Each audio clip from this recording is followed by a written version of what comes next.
Chapter 19. In my final week at Studio Film Laboratories, I received a telephone call from the model I had known when I lived in Chelsea the first time around. She implored me to go and pose in Toynbee Hall in her stead. This was not as far-fetched an idea as it may sound. The sending of substitutes to art schools is as common among models as the parallel practice is among orchestral musicians. "I've telephoned everyone," she said. "They're all booked." Then she added, in a voice that carried a faint tone of bitterness, "You're always saying that must be nice to be a model. Now's your chance."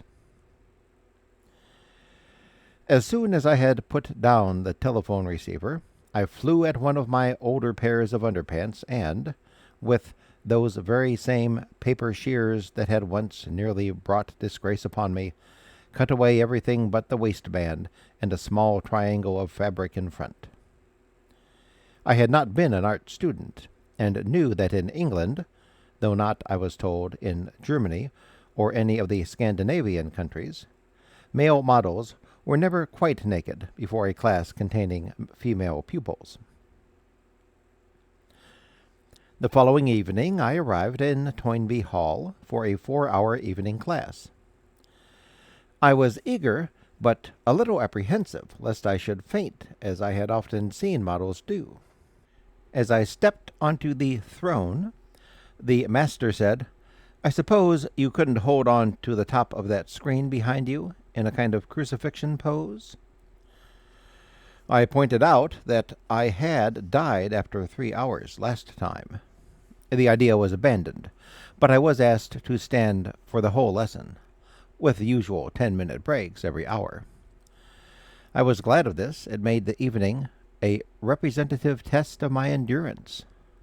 When at 10 o'clock I found myself still conscious, I knew that yet another way of earning a living had been presented to me. Though being a model was such a great physical strain, there was a sense in which the work was easy to do. It required no aptitude, no education, no references, and no previous experience. You had only to say, "I do," and you were stuck with it, like marriage. It was also easy work to get. The war was on, and I was almost the only roughly male person left with 2 arms and 2 legs. I applied to the secretaries of many of the London schools, and a few of these gave me work, but it was the suburban and even provincial schools that kept me busy. To these I was recommended first by other models, who were amazingly kind to me, and after a while by the instructors. In a frantic effort to be full-time, part-time teachers and so earn colossal temporary wages for 40 or more hours a week, they rushed from one county to another, snatching up in each the maximum number of hours that the Ministry of Education would allow. Once they discovered I was reliable, they took me with them, frequently by car. One of the worst hazards of teaching life was the lack of dependability in models. Nowadays, big schools employ battery models. Their engagement lasts a whole term or even a year. In those days, bookings were often given 6 months in advance, and the work was free range. It was spread over the term in odd patterns, 6 Mondays perhaps for portrait, or every Wednesday of the term for sculpture, depending on the school's curriculum. By the time these scattered dates came around, the person engaged for them had often found elsewhere a full-time job that he preferred. There were only a few devotees of the profession. Even in those days, someone masquerading as a model was frequently only a typist with romantic ideas, a hooligan in need of funds, or a dancer who hadn't made the grade. In the suburbs, the non-arrival of the model was a disaster. A replacement could not possibly arrive until the middle of the day, and by then the students, always on the boil, would have wrecked the place. Posing was the first job I had ever had in which I understood what I was doing.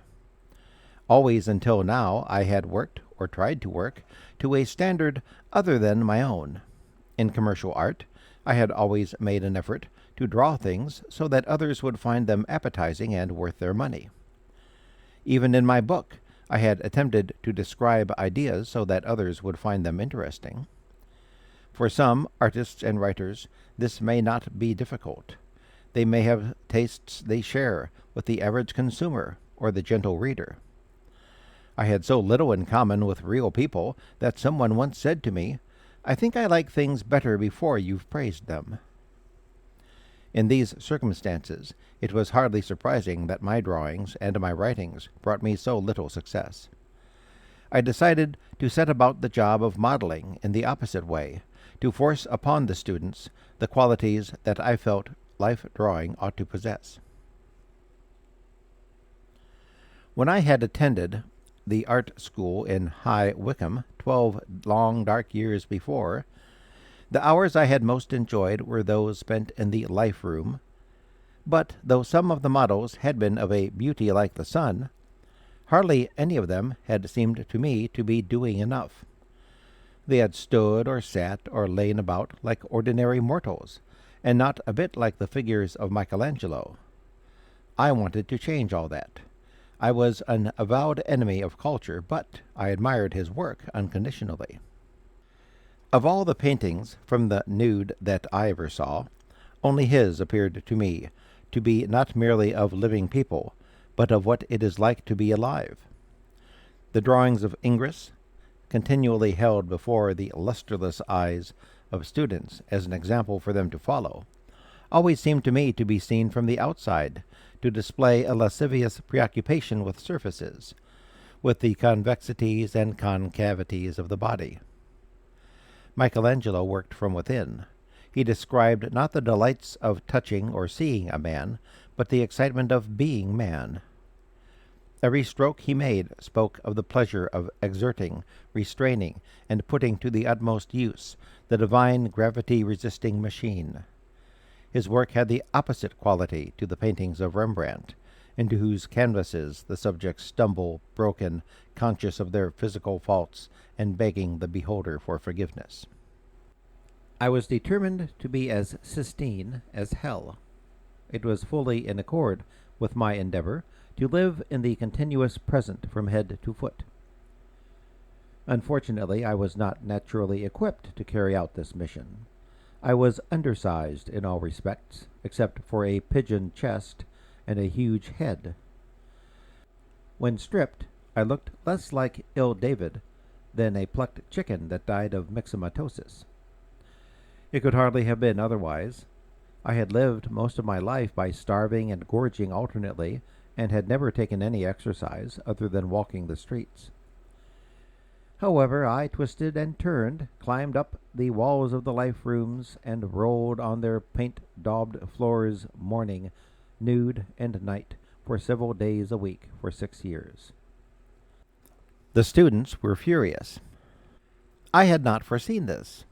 I had only anticipated hostility from the staff, thinking of teachers as thin, bespectacled Gothic creatures, hysterically concerned for the reputations of their schools. This turned out to be a false image. Art masters were at great pains to distinguish themselves from other pedagogues. Even in those days they were deliberately jolly. When, with time, even teachers of academic subjects began to relax their forbidding posture, art masters found themselves compelled to resort to a rusticity amounting in some cases to oafishness. Even those who were embarrassed by my antics remained kind. Unhooking me from the picture rail, they would say quietly, "All you have to do is to stand as though you were waiting for a bus." What kind of an injunction was that when, at a bus stop, I looked as though I were on the dais of some life room? One man, working on the Sickert principle, went so far as to assemble a wash-stand, a cracked basin, and a dim gray towel in the hope of toning me down. As I stepped in among these negligently posed props, I asked, "And how do you propose to make me look like home?" The instructor, who had gone to all this trouble, breathed deeply down his nose. "There you have me," he said. Aware of this difficulty, most teachers simply turned me loose on the class. As I stood in arabesque on top of a pillar, Mr. McAuliffe said, "Now draw that. Wings optional." He was secretly filled with a fiendish glee at seeing his pupils struggle with a subject that not even they could take for granted. My poses were so extreme they could not be held long enough to suit a painting session. I worked chiefly in drawing classes. I preferred them. Drawing is a science. Painting is just something for the long winter evenings. More than anything, it was the fact that my contortions made their work more difficult that caused the students to manifest such hostility. When I had first seen the boys in their corduroy trousers and the girls in their Hungarian blouses, I had assumed that I would get on all right with them. It had been many years since I had been in a crowd of young people. I had forgotten, or had never really known, what they were like. The young always have the same problems, how to rebel and conform at the same time. They have now solved this by defying their elders and copying one another. The result to grown-ups is that they seem brutish and stuffy at the same time. The fact that I was eccentric did not prejudice them in my favor. I was peculiar in a manner other than theirs, and my naive enthusiasm merely highlighted the fact that I was a generation older than they. I was a senile delinquent, in their eyes an unforgivable sin. Toward the end of the war, art students became very numerous. Perhaps drawing was a pleasant distraction from the bombs before which some people tended to go to pieces. When peace broke out, their number did not decrease. The Minister of Education ran down to the water's edge, and, as our brave boys disembarked, scattered grants to arts schools over their heads like confetti. Some fell on men whose art training had been interrupted by their service with His Majesty's forces. Some reached stockbrokers, stevedores, streetwalkers, and stage managers. Everyone who could availed himself of the minister's kindness. The chance to study anything without paying fees, even if it is something that can never be the slightest use, must not be allowed to pass by. In this way the great art rush began. Gone were the dignified days when an intending pupil visited the principal by appointment and was advised which classes to attend. Now, on the first day of each session, a mob of would-be students pressed with Klondike intensity against the entrance to every art school in the country, waving their grants above their heads like prospecting claims. At 10 o'clock, when the doors opened, the crowds surged up the stairs and sat down wherever they could. If by some miscalculation anyone found himself in the lavatory, that was what he studied for that term. The climate of art was milder than it is now. The enmity felt for me by students remained for the most part unexpressed. I was part-time sacred, a hated demigod who occasionally became an object of reverence. Once in a while, a female student, to show her peers that she could, would make bringing me a cup of tea a pretext for sitting on the corner of the throne and talking. This sometimes led to trouble. There are girls who do not like real life. When they hear the harsh belches of its engines approaching along the straight road that leads from childhood through adolescence to adultery, they dart into a side turning. When they take their hands away from their eyes, they find themselves in the gallery of the ballet. There they sit for many years, feeding their imaginations on those fitful glimpses of a dancer's hand or foot which seats in the upper part of the theaters afford. When I was young, I too adored the ballet. For me its charm was that one of the dancers might break his neck. But what appeals to these girls is the moonlit atmosphere of love and death which the withering hand of truth can never compromise. During the intervals, they hold hands, numbed by excessive applause, with the homosexual young man who is bound to be sitting on their right or left. Even the boys, who have no positive intention of deceiving them, are drawn into a relationship damaging to the girls. After a lot of squeaking at the bus stop when the ballet is over, the young men pursue on the way home other interests, which at least yield a morsel of satisfaction. The girls can do nothing but return to their joss-stick perfumed nunneries. From this position there is no way back. They can only stay where they are until, in middle age, they awaken to the realization that they don't know a single person who isn't queer. Then they move on to the uncharted quicksands of nudism, yoga, vegetarianism, and other diseases of the soul too terrible to name.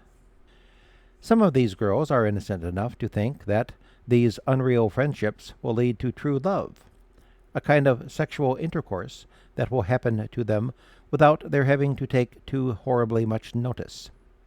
Even those who are sufficiently sophisticated to know that this will not be so persist in these relationships. They provide an opportunity to lavish emotion upon a pseudo-man without paying the price that, in heterosexual circumstances, would be inevitable. Apart from the young woman who threw herself on the linoleum of my room in Denby Street, I met several other girls of this kind. One overtook me in Smith Street in Chelsea and begged me to teach her to paint cats. Another wrote me anonymous poetry in care of a cafe where I used to incessantly sit. The worst case that I ever had to deal with occurred shortly after I became a model. The day before one Easter holiday, I was standing in the corridor of a vast technical college outside London, waiting for my wages. A student with whom I had exchanged a few polite words came up to me to say goodbye. It was her last day. I was still trying to think of something eternal to say when she suddenly seized my hand and kissed it. The moment I had recovered from the shock, I glanced up and down the passage to see if there had been any witness to the blurring of my public image. Then I turned to ask the girl what on earth she thought she was doing. She was already running away, as well she might. I later realized that her behavior was the result of having read a book by Mrs. Nijinsky, in which she describes a similar gambit in her pursuit of her husband.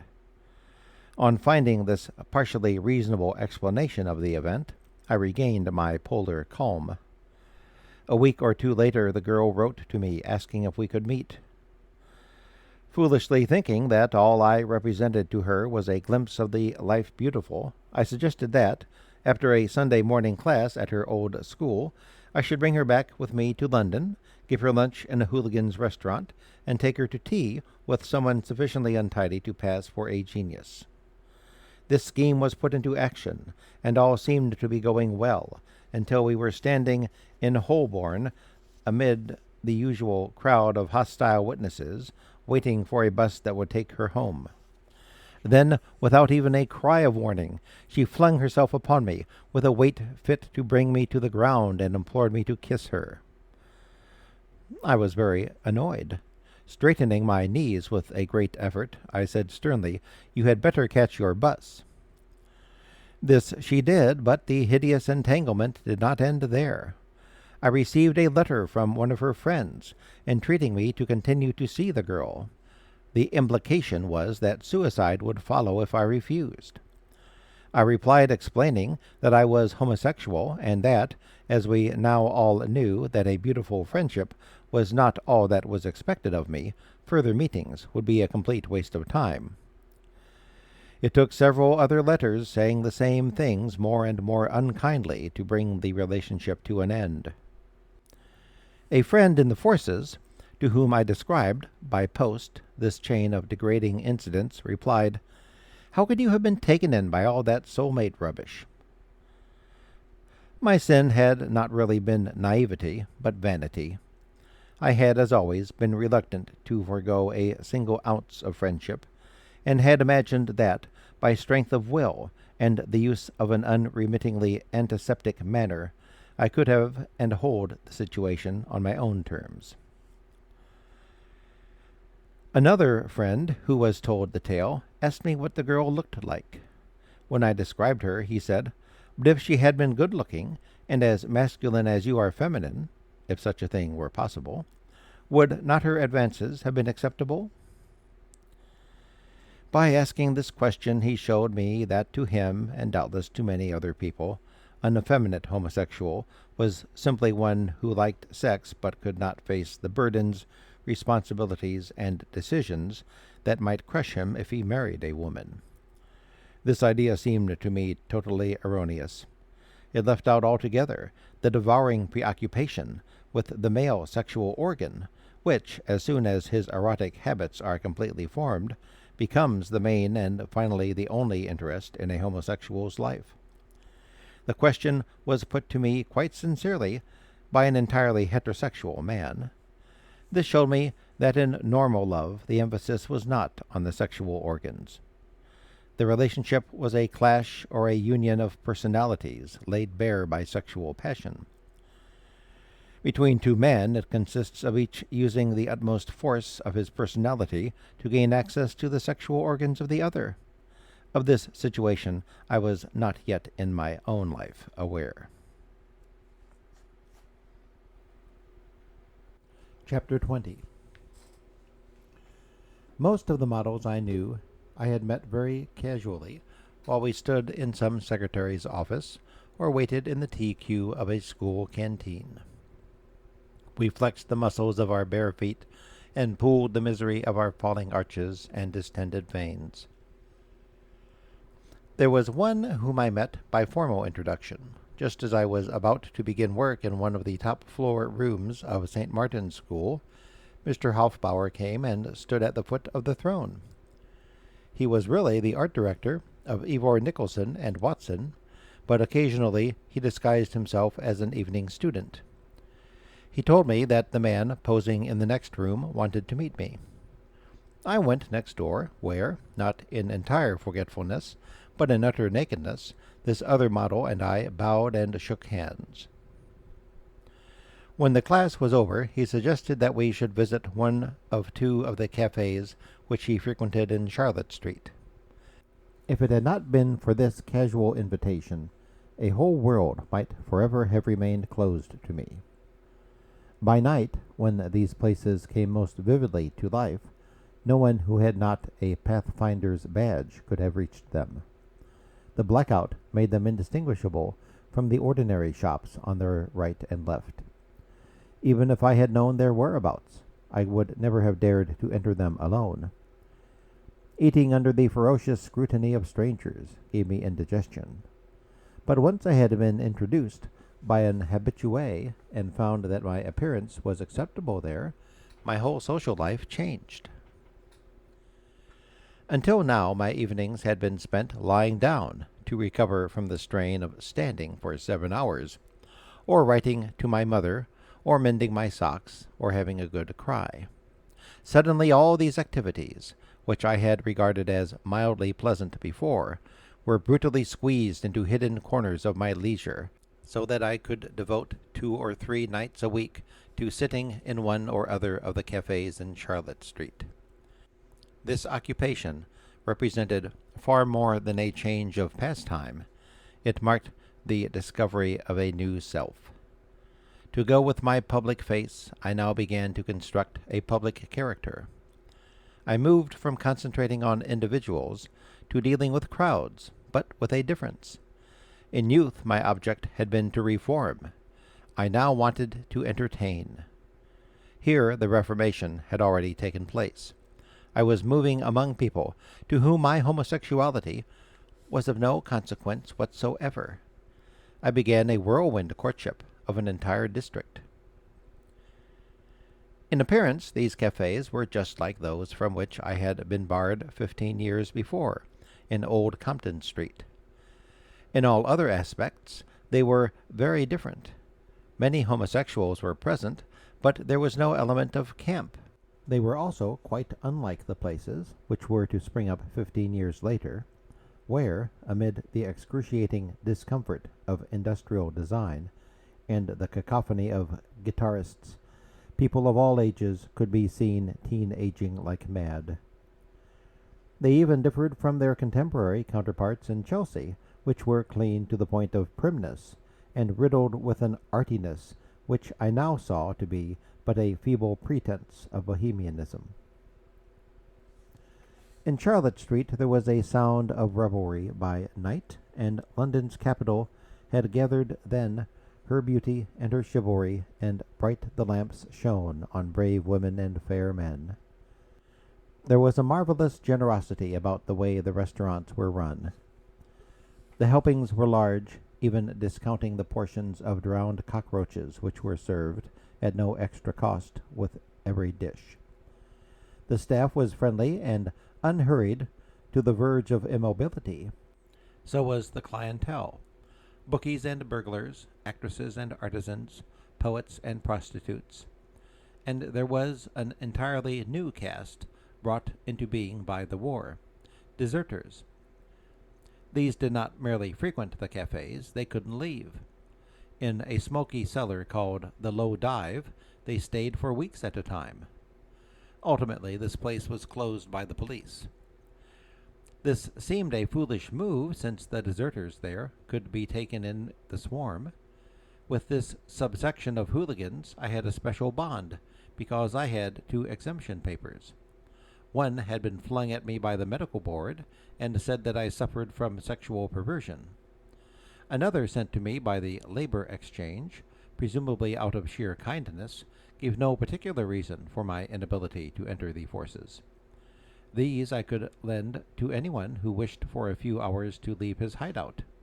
It was only necessary for the deserter in question to decide whether he preferred the hardships of jail to the disgrace of being Quentin Crisp. Despite the variety of classes, sexes, nationalities, and callings represented in the cafes of Charlotte Street, there prevailed an effortless acceptance of the other person's identity. There were rows, even fights, but I never heard any cattiness. I was never told any scandal. From my broad point of view, it was the restaurateurs whose broad-mindedness was most amazing.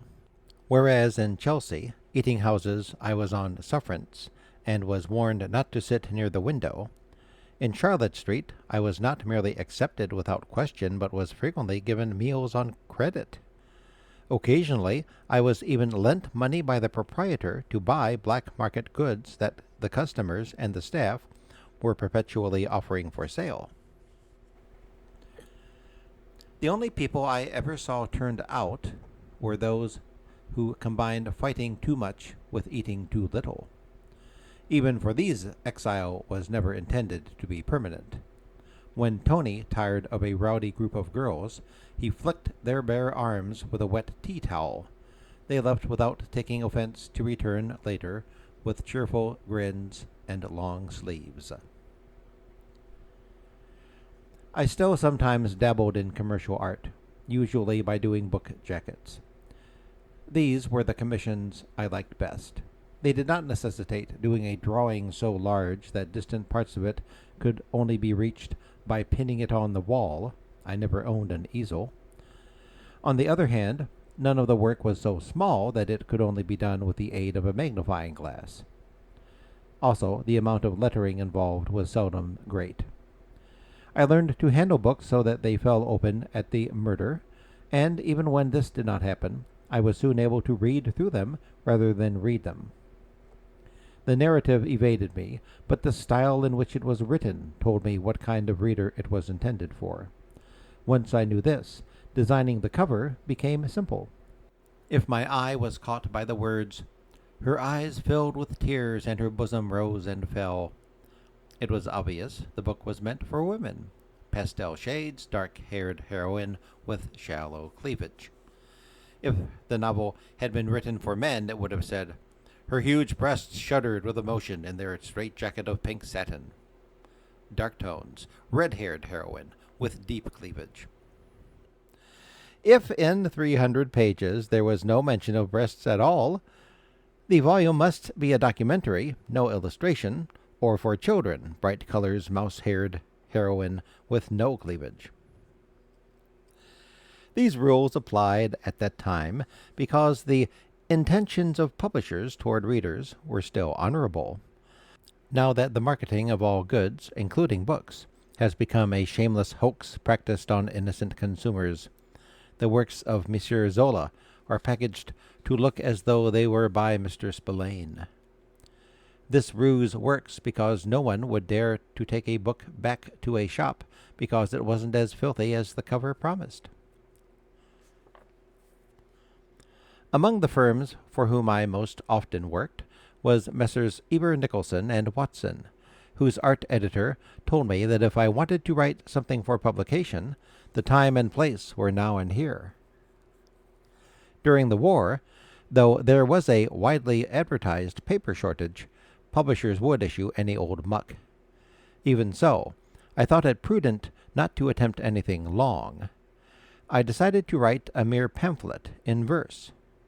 The idea for this had come to me some time before, when a friend had uttered in my hearing a limerick about a kangaroo who offered himself to the zoo.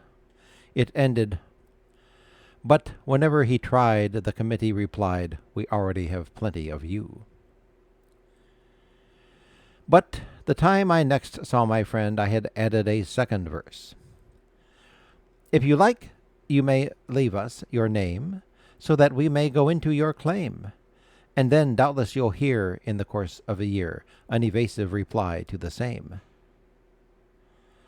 My friend said that this had now become a slashing indictment of the Ministry of Labor.